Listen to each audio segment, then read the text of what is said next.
Let's close our eyes. Many people start meditating for some or the other reason.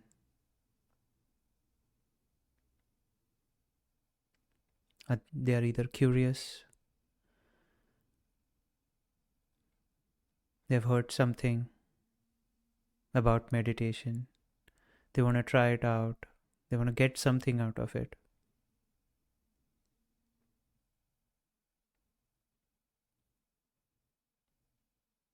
But most of us who come to meditation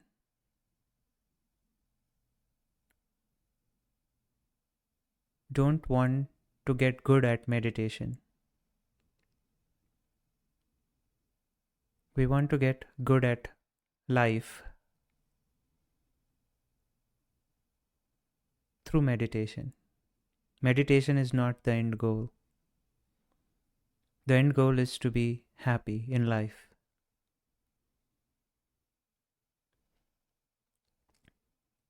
And meditation is just a means to an end.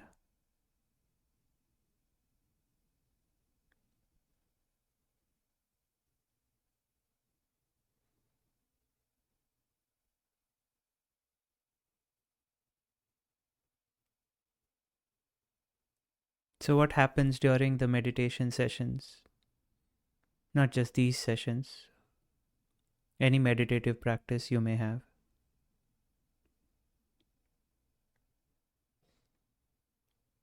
What happens there is something changes inside us, something opens up, some seed is sown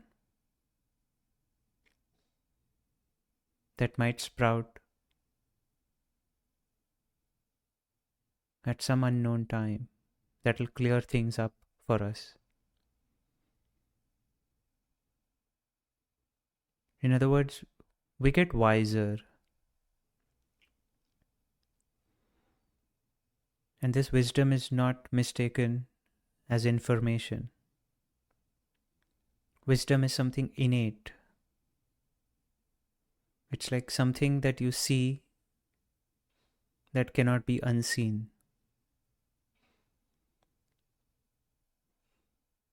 And once you see it, it starts growing inside of you, changing you,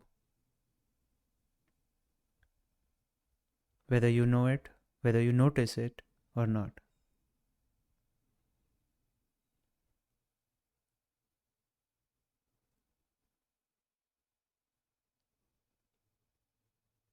For example, most of us might have, while growing up, believed in Santa Claus. And at some point, we saw something which we may not remember. Maybe we do. We saw something, and from that day onwards, Santa Claus was a good story. It wasn't true, but it was a story for us. We became wiser.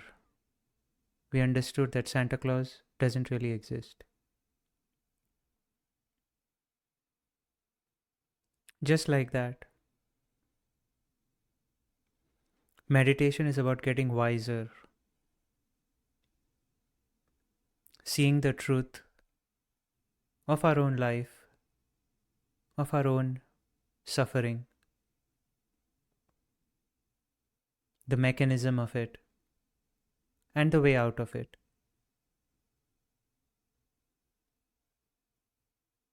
And then some mysterious ways, you start remembering things exactly when you should, about not getting involved. And drastically your suffering starts reducing.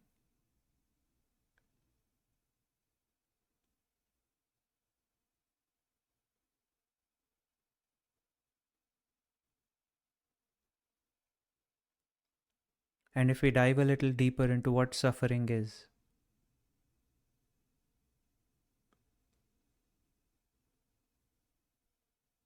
Suffering is a twofold engulfing that we are subjected to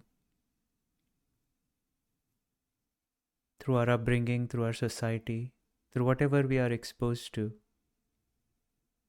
namely fear and desire.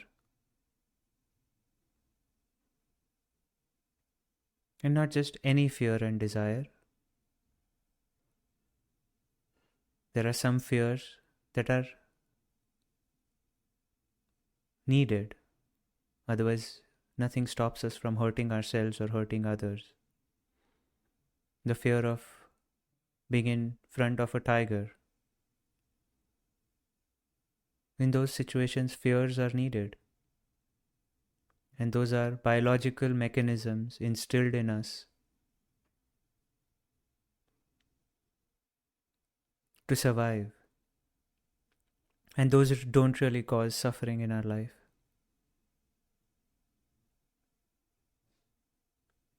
Then there is desire.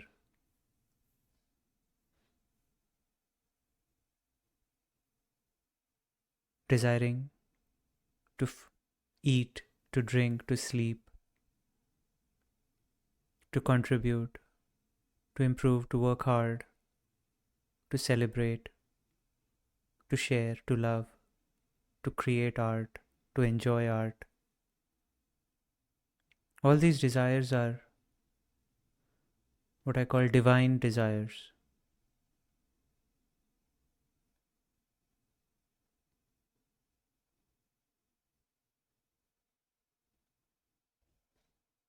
They are channeled through us.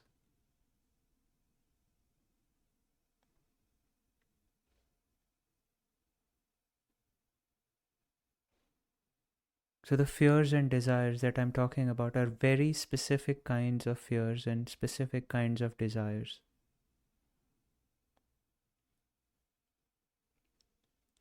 That somehow at a deeper level are related to how we think of our happiness and peace.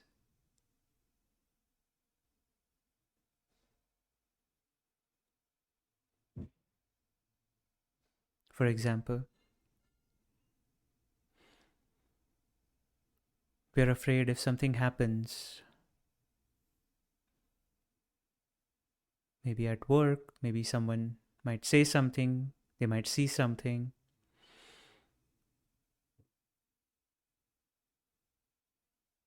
You might lose someone, lose something. You need to protect something or someone.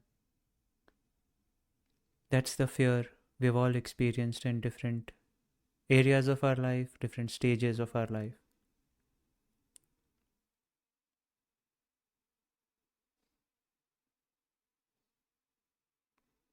But if we asked ourselves while experiencing that fear, what's the real fear about? Is it about we losing someone? Or is there something deeper? And in that moment, if we investigate our own fear, we might see the deeper fear that if I lose someone or if I lose something, I will be incomplete. Therefore, I won't be at peace.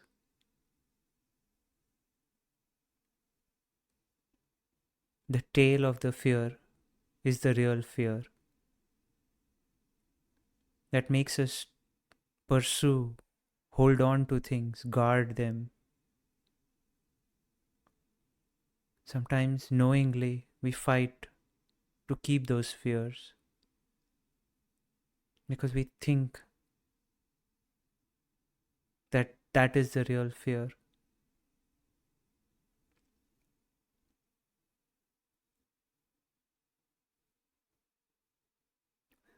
Same is true about desire. We desire more money, better living. And trust me, I'm not saying we shouldn't live better. But you understand my drift.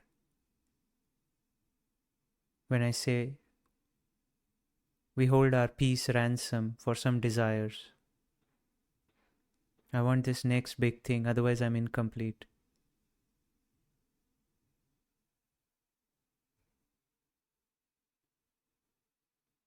I need this problem solved.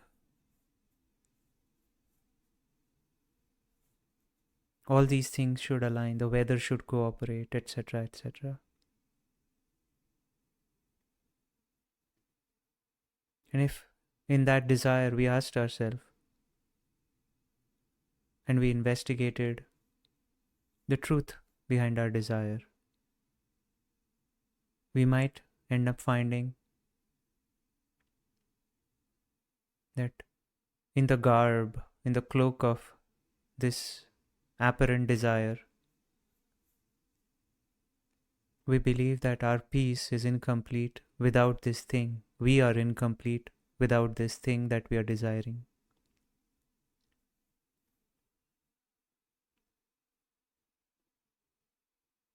And we all know what happens when our desires are met.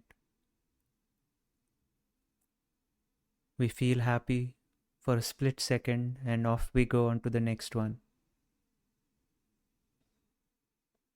Some people call it the pursuit of happiness, where the pursuit of happiness is the goal. Being happy is never the goal. And these are the things we are fed as a society so early on that we don't really question, we don't really investigate. And as adults, this suffering, this mental suffering, and by suffering I mean anger, disappointment, fear, sadness, unhappiness, depression in sometimes in someone. These things are pointing us that something is wrong. Otherwise, we wouldn't be feeling those things. It's like when you hurt yourself, the pain tells us to do something. If there was no pain, there was no need for us to take rest, to care for our twisted ankle, for example. So the pain is a pointer, to act, to do something. So what pain is to the body, suffering is to the mind.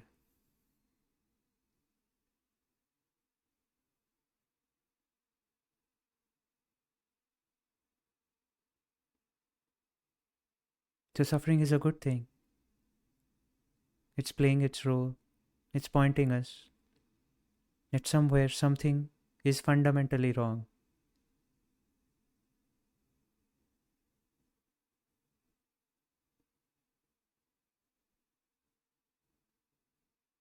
Otherwise, having a healthy body, a good job, healthy family, we should all be at peace.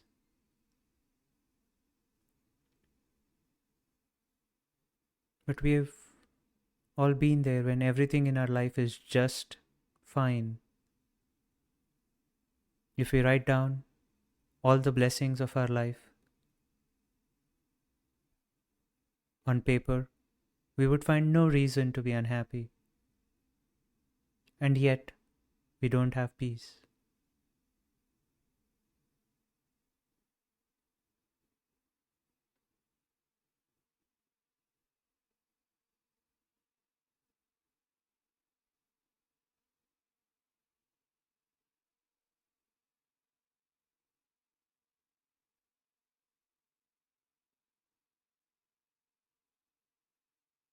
So we can actually look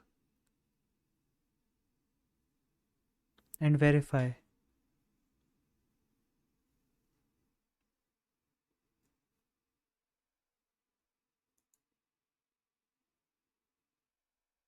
Is there any truth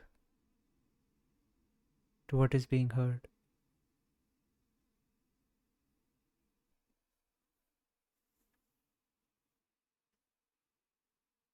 Can we see the mechanisms of fear and desire in our life?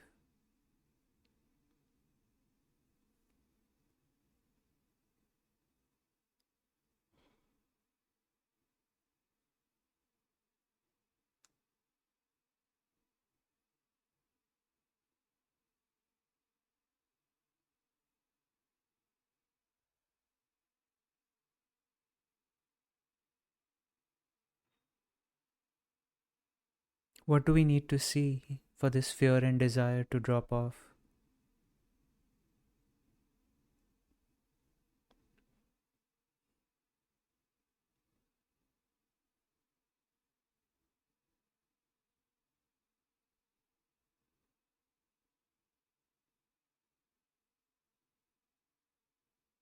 Is there a Santa Claus like mechanism we can see,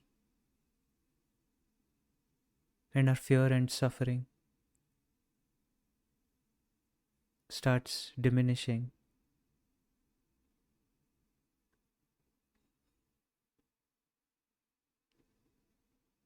Are we open to something like this even happening in our life? Because that is a powerful starting point to recognize that suffering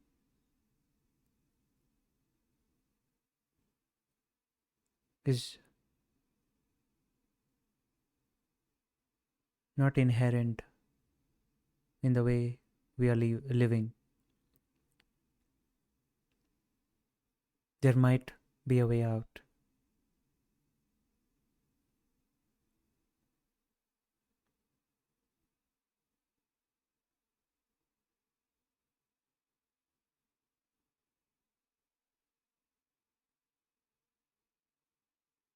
Being open to peace is the first invitation of peace that if we lean into,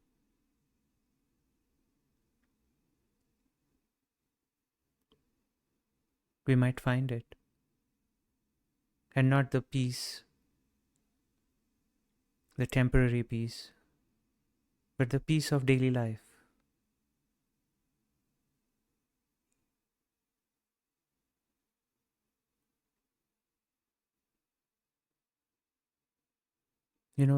You see some people and they're just happy. Their face looks so peaceful, and for no reason in particular.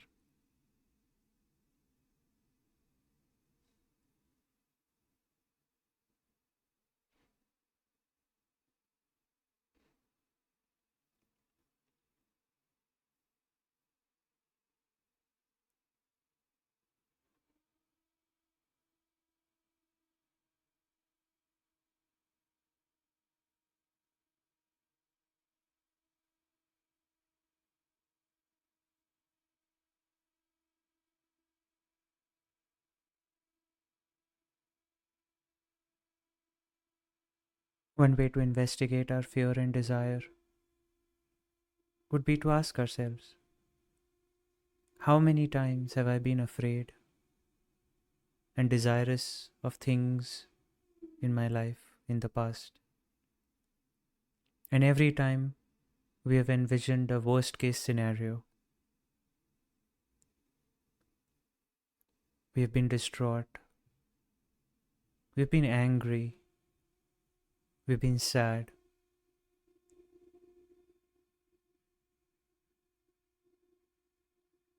I know for me it is hundreds and hundreds and hundreds of times.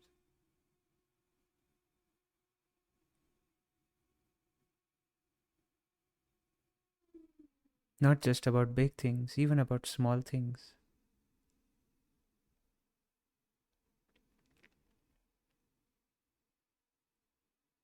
And if I've experienced this desperation of sorts in the past, I sit here. I am here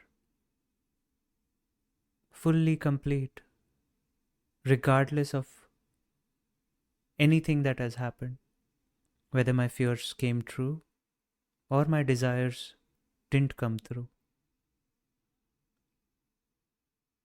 I'm still me.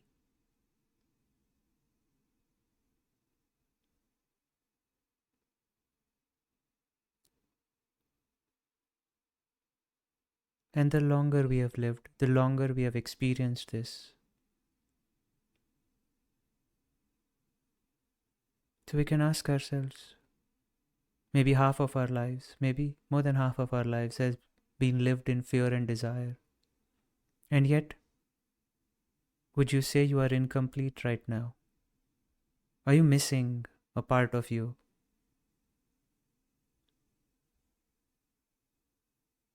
Are you incomplete?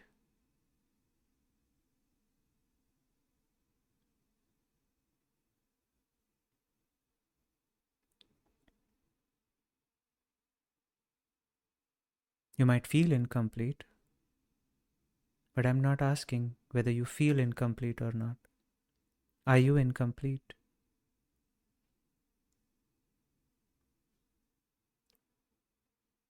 Ask yourself, am I incomplete? You might think you're incomplete, but ask yourself, am I incomplete?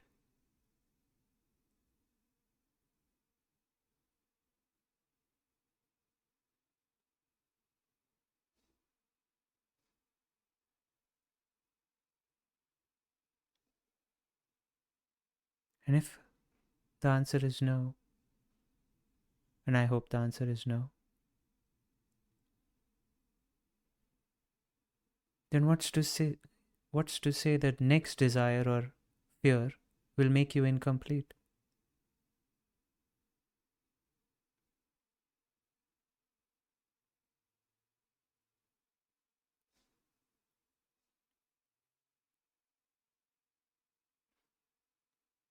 I would go a step further and ask myself, have I ever experienced being incomplete?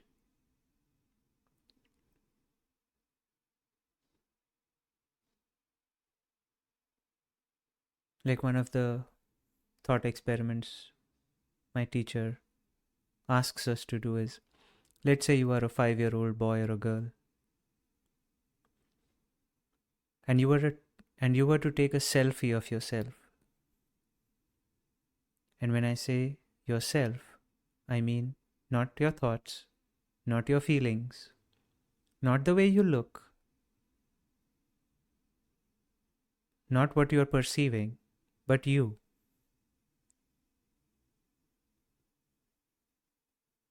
If you took a selfie at 5 years old, and if you took a selfie at 15 years old, all your thoughts are different, all your feelings are different, the way your body looks is very different, your perceptions are very different. Yet there is something in you that you call you.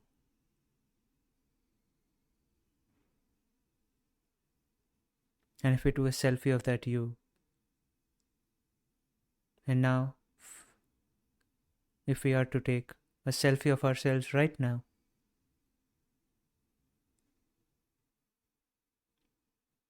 not our thoughts, not our feelings, not our perceptions, not our bodies, but you,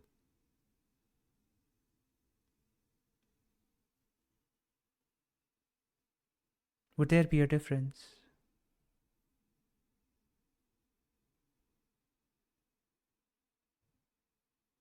Or the only difference is in your thoughts, feelings, sensations, and perceptions? And that you have always been complete, full, all along, despite the fear of being incomplete.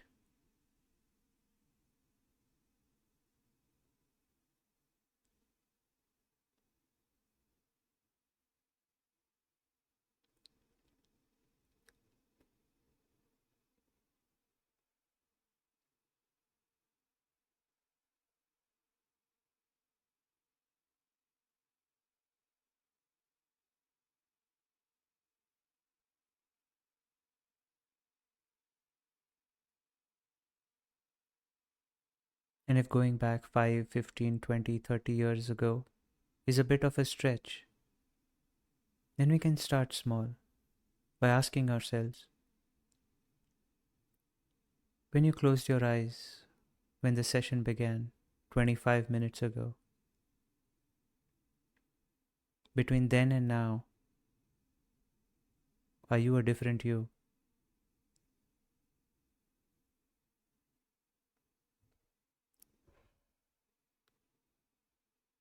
Surely your sense perceptions, that is, my voice is different, the words are different, the way you feel in your body is different, your thoughts are different. But are you a different you now than 25, 26 minutes ago? Or have you lost some parts of you? Or have you gained new parts?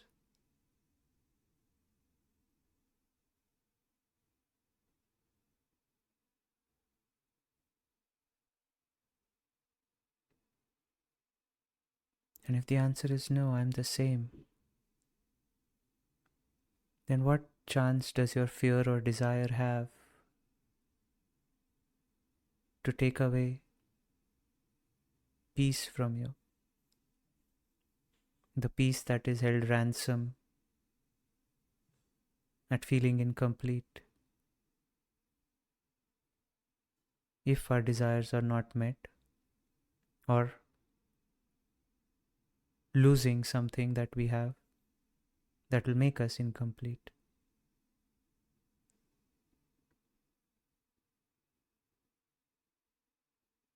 That could be your seeing of Santa Claus.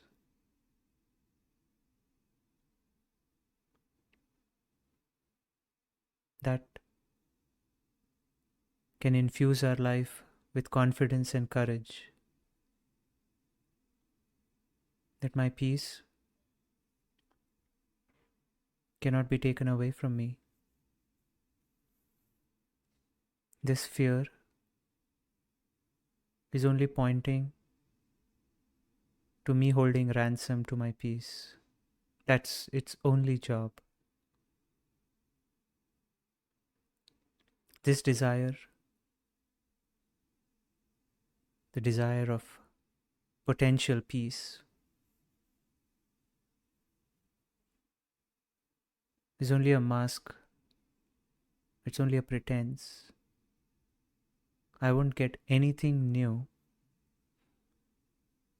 at the end of the desire that I don't already have. And I want you to see this for yourself. Experiment.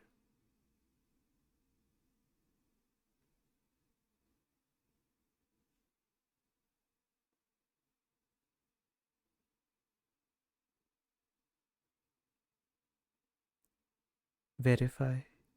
Refute.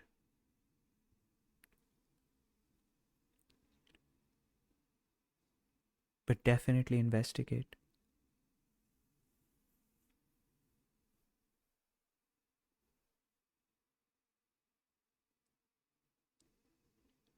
Thank you.